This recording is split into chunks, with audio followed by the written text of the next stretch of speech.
ওয়ালাইকুম। এসটি বাংলা টিপ চ্যানেল নতুন ভিডিওতে আপনাদের স্বাগতম। দূরে এবং কাছে, দেশ এবং দেশের বাইরে যারা আমার ভিডিওটা দেখছেন সকলকে আন্তরিক অভিনন্দন জানিয়ে শুরু করছি আজকের ভিডিও। ভিউয়ার্স, আপনারা অলরেডি থাম্বনেইলে দেখেছেন যে কিভাবে লাইভ ছাড়া আপনার পেজ বা profile ID monetization policy issue দূর করবেন। সেই বিষয় নিয়ে আমি আজকে আপনাদেরকে লাইভ প্রুফ দেখাবো। তো এখানে আমি মনিটাইজেশনে যদি আমি ক্লিক করি,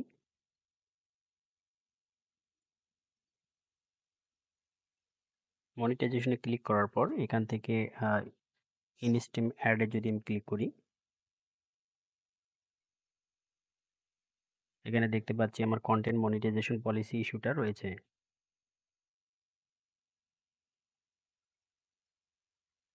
এখানে কন্টেন্ট মনিটাইজেশন পলিসি ইস্যুটা রয়েছে। এটি আমাদের ডিলিট করার জন্য আমি আপনাদেরকে কয়েকটি ধাপ আপনাদেরকে দেখাবো। ভিডিওটা জানি একটু বড় হয়ে যাবে, এজন্য আমি আন্তরিকভাবে দুঃখিত, কিন্তু আমি আপনাদের এই ভিডিওতে সম্পূর্ণ দেখানোর চেষ্টা করব। এই পলিসি ইস্যু দূর করার জন্য যতগুলো ধাপ রয়েছে সমস্ত ধাপ আপনাকে স্টেপ বাই স্টেপ দেখতে হবে, এবং আপনি যদি এগুলো কোনো একটি মিস করে যান তাহলে আপনার পেজ বা আইডি যত বড়ই হোক না কেন আপনি কিন্তু এখান থেকে কোনো ইনকাম করতে পারবেন না। তো এই জন্য আমরা সর্বপ্রথম যে কাজটি করব, আমাদের পেজ বা আইডি যেটি হোক না কেন সেখানে আপনারা ভালো করে দেখবেন যে কভার ফটো আপনি যেটি দিয়েছেন এটি আপনার নিজের নাকি অন্যের। যদি অন্যের হয়ে থাকে গুগল থেকে হোক বা অন্য কোনো ফেসবুক থেকেই ডাউনলোড করে আপনি এখানে কভার ফটো দিয়ে থাকলে সেটি কিন্তু আপনার এখান থেকে রিমুভ করতে হবে। এবং এখানে প্রোফাইল আইডিটিও সেম, এখানে আপনার নিজের আপনার এখানে প্রোফাইল আইডিটা দিতে হবে। দ্বিতীয় ধাপে আপনার যেখানে ফটোতে যাবেন, ফটোতে যাওয়ার পর আপনারা এখানে ভালো করে চেক করবেন যে আপনি যে এর আগে পূর্বে কোনো অন্যের কপি করা ফটো বা ইমেজ আপনারা এখানে দিয়েছেন কিনা, সেটা গুগল থেকে হতে পারে বা ফেসবুক থেকে আপনারা ডাউনলোড করে এখানে দিয়েছেন কিনা। যদি এরকম কিছু থাকে আপনারা এখান থেকে ডিলিট করে দেবেন। ৩ নাম্বার যে কাজটি হয়েছে সেটি হচ্ছে আপনার পোস্টে গিয়ে ভালো করে চেক করবেন যে আপনি এখানে কারো কোনো আহ, ভিডিও আপনার আইডিতে বা পেজে আপনি শেয়ার দিয়েছেন কিনা। অনেকেই আছে যে একটি পোস্ট ভালো লেগেছে সেটি নিজের আইডিতে শেয়ার দিয়ে রেখেছি। যদি এরকম কোনো কিছু থাকে তাহলে অবশ্যই সেটি আপনারা এখান থেকে ডিলিট করে দিবেন। তো আমাদের প্রোফাইলের কাজটি শেষ। এখন আমি আপনাদেরকে যেটি দেখাবো, আমরা এখান থেকে সেই ড্যাশবোর্ডে ক্লিক করব।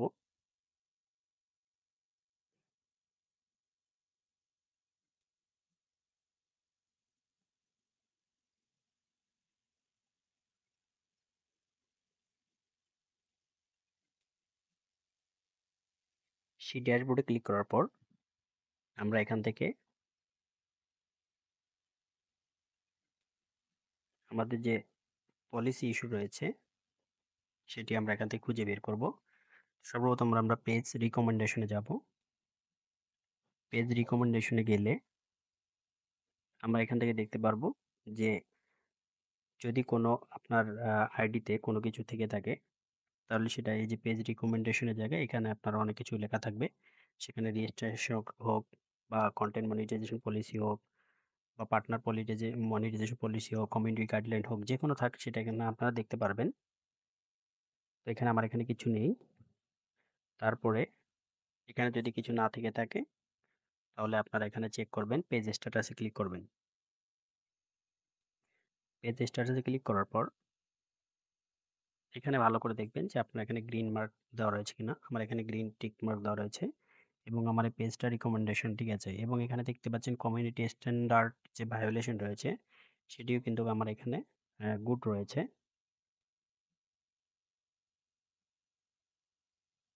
এখানে সবকিছু আমার ঠিক রয়েছে। তারপর আমরা যা করব, এখন আমাদের যে আমরা কারো রিলস, আমরা যদি নিজের রিলসে যদি কোনো মিউজিক যদি আমরা অ্যাড করে থাকি, আমরা যে আমাদের যে রিলসগুলো রয়েছে আমরা এই রিলসে যদি ফেসবুক থেকে আমরা মিউজিক অ্যাড করে থাকি সেই মিউজিকগুলো আমাদেরকে কিন্তু সেই রিলসগুলো আমাদের এখানে ডিলিট করে দিতে হবে। আপনারা ভালো করে এখানে চেক করবেন যে এখানে যদি কোনো রিলসের যদি আপনার মিউজিক থাকে কিনা। যদি থেকে থাকে, যেটা আপনার এই রিলস আপলোড দেওয়ার সময় আপনার মিউজিক এড করে দিয়েছিলেন রিলসে, সেইসব যদি কোনো কিছু থেকে থাকে তাহলে এটা অবশ্যই আপনার এখান থেকে ডিলিট করে দিবেন। সবকিছু এখান থেকে আপনারা চেক করার পর এখন যে মূল বিষয়টা আসে সেটি হচ্ছে আপনারা এই যে মেনুতে আসার পর নিচে আসবেন। একটু নিচে আসলে আপনারা দেখতে পারবেন হেল্প অ্যান্ড সাপোর্ট। এই যে এখানে হেল্প অ্যান্ড সাপোর্ট রয়েছে। তো হেল্প অ্যান্ড সাপোর্টে আপনার ক্লিক করার পর এখানে দেখতে পারবেন যে সাপোর্ট বক্স রয়েছে। সাপোর্ট বক্সে আপনারা ক্লিক করবেন। তো আমি এখান থেকে সাপোর্ট বক্সে ক্লিক করে দিচ্ছি। সাপোর্ট বক্সে ক্লিক করার পর আপনারা এখানে এই দুটো চেক করবেন, রিপোর্ট অ্যাবাউট আদার্স এবং ইওর অ্যালার্ট। এই দুটা কিন্তু খুব ভালো করে আপনার চেক করতে হবে। তো প্রথমে আমি রিপোর্ট অ্যাবাউট আদার্সে ক্লিক করে দিচ্ছি। এখানে দেখতে পাচ্ছি নো রিপোর্ট, আমার এখানে কোনো রিপোর্ট নেই। এবং ইওর অ্যালার্ট এখানে দেখতে পাচ্ছি নো ভায়োলেশন, এসব কোনো কিছু নেই আমার এখানে। যদি এখানে আপনাদের কোনো কিছু থেকে থাকে সেটি আপনারা কিভাবে ডিলিট করবেন সেটিও আমি এখন আপনাদেরকে দেখাবো। যদি এখানে ইউর অ্যালার্টস যদি কোনো কিছু থেকে থাকে, অনেকে মনে করেন যে এগুলো কোনো সমস্যা। এখানে হচ্ছে এগুলো কোনো সমস্যা না, এগুলো যদি থেকে থাকে এগুলো কোনো সমস্যা না। এখানে হচ্ছে যে কবে আপনার পেজের নাম বা আপনার প্রোফাইল আইডির নাম আপনি চেঞ্জ করার জন্য রিকোয়েস্ট করেছিলেন সেগুলো ওরা অ্যাকসেপ্ট করেছে, এগুলো হচ্ছে সব নোটিফিকেশন। এবং ইউর অ্যালার্টসে যদি আপনার আসি, ইউর অ্যালার্টসে আসার পর এখানে দেখতে পাচ্ছি আমার এখানে 5টা ইউর অ্যালার্টস রয়েছে। এগুলো যদি আপনার এখানে থেকে থাকে তাহলে এগুলো এখান থেকে ডিলিট করে দেবেন। এগুলো ডিলিট কিভাবে করবেন, এই যে অ্যালার্টগুলো রয়েছে এগুলো কিন্তু আপনাদেরকে ডিলিট করে দিতে হবে। তাই আমি সর্বপ্রথম এখানে ইওর যে অ্যালার্টটি রয়েছে আমি এখানে প্রত্যেকটাতে একটা একটা ক্লিক করবেন। ক্লিক করার পর এখানে দেখবেন সি ডিটেলস আসবে। তো সি ডিটেলটা আসার পর এটা আমার অপশনটা খুঁজে পাচ্ছি না। তো এরকম এখানে সি ডিটেলস ক্লিক করলে আপনার একের পর এক কন্টিনিউ যাবেন। কন্টিনিউ যেতে যেতে দেখবেন যে শেষে আপনার পাবেন এখানে ইওর ভিডিও রিমুভ। সেখান থেকে আপনার ভিডিওটা ডিলিট করে দিবেন। দেখি আমার এখানে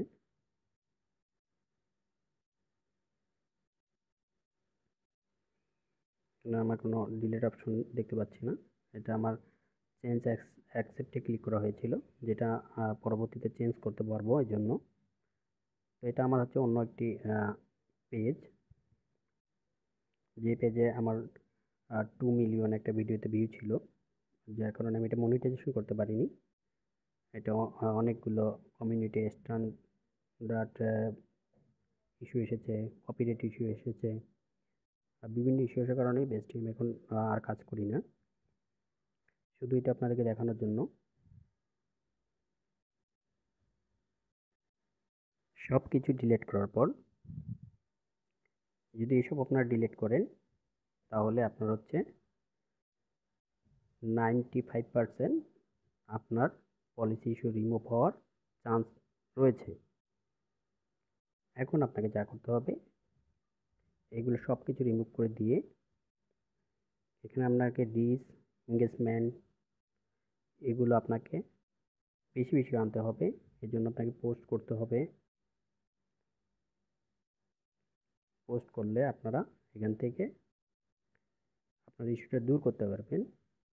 যদি এইসব করার পরও দেখতে পাচ্ছেন যে আপনার ইস্যুটা থেকেই রয়েছে, তাহলে সেই যে ধাপটি রয়েছে সেই ধাপটি হচ্ছে আপনাকে আপনার পেজ বা আইডিতে আপনাকে 3টা লাইভ করতে হবে। বেশি লাইভ বেশি ঘন্টা বা ঘন্টা লাইভ করার দরকার নেই। 3 মিনিট থেকে 5 মিনিট আপনারা আপনাদের ফেস দেখিয়ে বা যে কোনো একটা বস্তু দেখিয়ে আপনারা লাইভ করবেন। যে কোনো প্লেসেও আপনারা লাইভ করতে পারেন। মানে হচ্ছে আপনার নিজের ফেস দিয়ে কথা বললে এটা সবথেকে বেটার হয়। যদি এটা না হয় তাহলে আপনার যে কোনো বস্তু বা প্লেস দেখিয়েও আপনারা এখান থেকে লাইভ করে আপনার মনিটাইজেশনটা আপনারা কিন্তু অ্যাক্টিভ করতে পারবেন। এবং আপনার হচ্ছে যে পলিসি ইস্যুটা রয়েছে সেটি কিন্তু আপনারা রিমুভ করতে পারেন। তো ভিউয়ার্স, এটা একটা ধাপ গেল। নেক্সট আমি আরেকটা ভিডিওতে আপনাদেরকে দেখাবো যে এটা ছাড়াও আপনারা কিভাবে আপিল করে আবেদনের মাধ্যমে আপনারা এখান থেকে পলিসি ইস্যু, যে কোনো ফেসবুকের সমস্যা আপনারা সলভ করতে পারেন। তো ভিউয়ার্স, ভালো থাকবেন, সুস্থ থাকবেন। দেখা হচ্ছে পরবর্তী নতুন কোনো ভিডিওতে। আল্লাহ হাফেজ।